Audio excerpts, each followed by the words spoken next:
placebo effect, treatment through the power of suggestion. And I'm going to hold points on your head, okay? Right here and here. And what I want you to do is think the phrase, fear of being ignored. Human beings have evolved extraordinarily sophisticated self-healing mechanisms.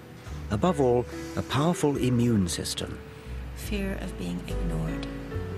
Could it be that interaction with any kind of healer acts to focus our self-healing abilities? Some evolutionary psychologists believe this may be the entirely rational explanation behind irrational remedies.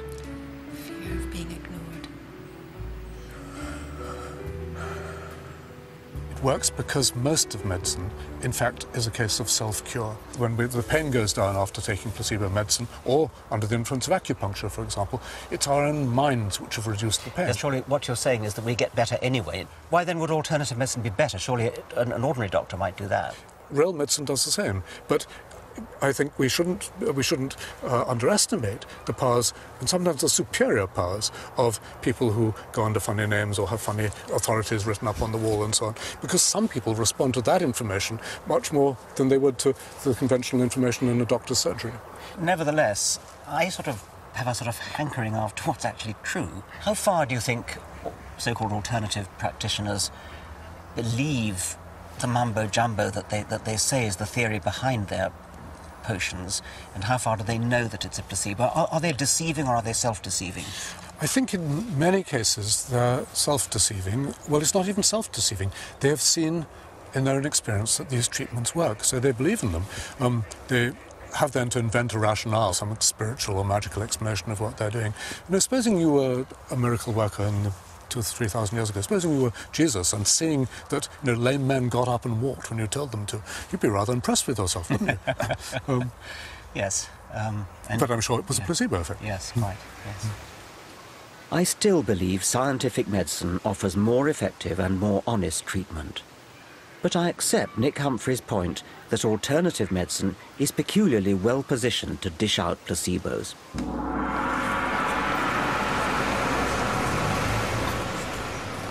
In the 24/7 globalized rat race of the 21st century, people are yearning for time out. Visiting an alternative healer provides an hour for unwinding and contemplation. And if you're lucky, exposure to piped whale music.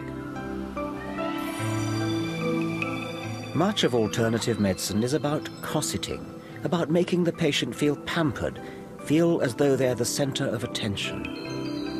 Okay, so comfort's the name of the game here, so get as comfortable as you can. So literally all I want you to do is just to relax your head, let go. So the first thing I have to do is very gently cup and hold here. Now you're going to feel like I'm not doing anything, but it's a very gentle movements. While in our hard-pressed National Health Service, the patient-doctor encounter lasts on average just 8 minutes. See the rotation on your left? Yes. Look at the rotation on your right. It's restricted. So this is called an activate. An alternative healer usually gives you an hour. Okay. Yeah. In return for a healthy fee, of course. The Hale Clinic near London's Harley Street offers a huge array of healing arts, ancient and modern. Many may make you think you feel better without having real effect in themselves. In other words, they're placebos.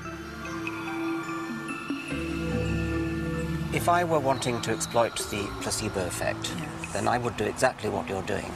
I would have a large number of different things which look impressive, sound good, use long words, talk about quantum theory, lights flashing, and the whole point is to impress the patient. The whole point is to make the patient feel that something is being done.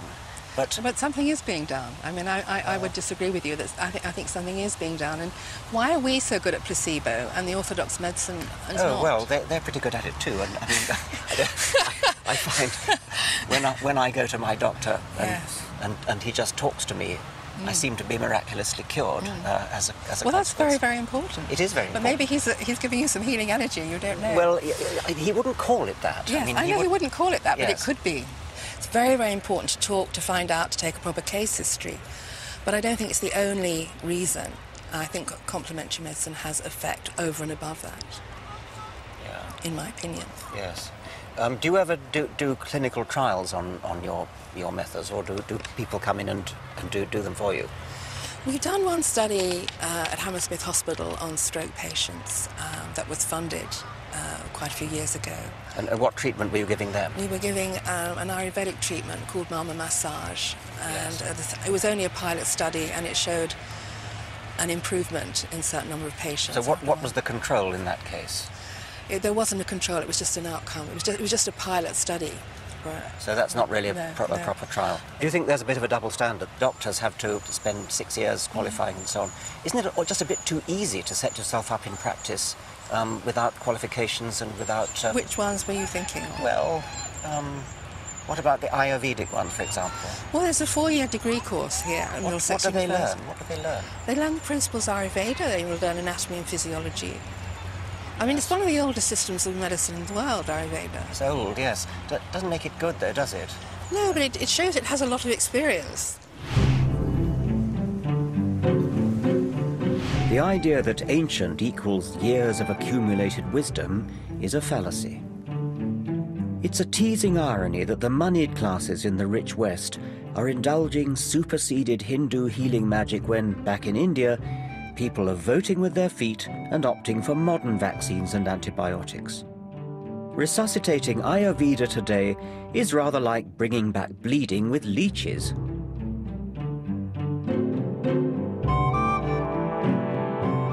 In medicine, ancient also means developed before we understood the causes of disease, before germ theory. It was based on ignorance then, and age makes it no truer. We misguidedly look back to a golden age that never was. Ours is the golden age of safe, tested medicine, effective beyond placebo, in which we've cut infant mortality and conquered diseases, then forgotten they existed. Let's hear it for Western scientific medicine. In the 20th and 21st centuries, we've all but eliminated terrible diseases like polio, completely eradicated smallpox by a worldwide program of vaccination. Antibiotics, well, I wouldn't be here but for antibiotics, and I guess there's a good chance that you wouldn't be either. Blood transfusions, magnificent surgery, all these things are given to us by scientific principles, scientifically trained doctors. All the methods are properly tested and retested. None of that could be said for so-called alternative medicine.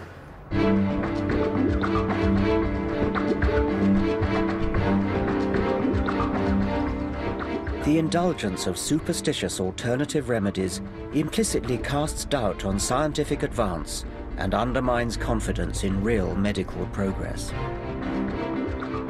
Yet, as we've seen, the attack on medicine is just one small part of the creeping rise of irrational superstition.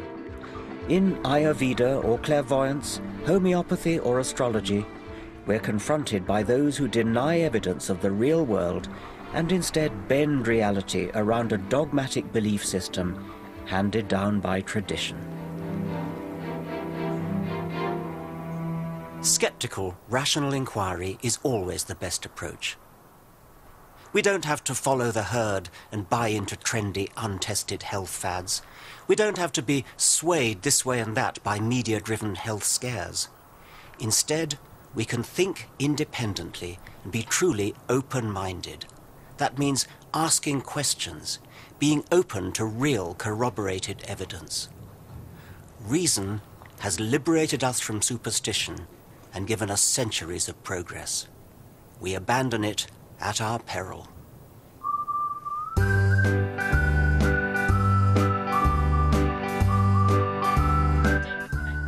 Well, if you missed any of tonight's Enemies of Reason, see it again on our new Channel 4+1 service, starting in a couple of minutes.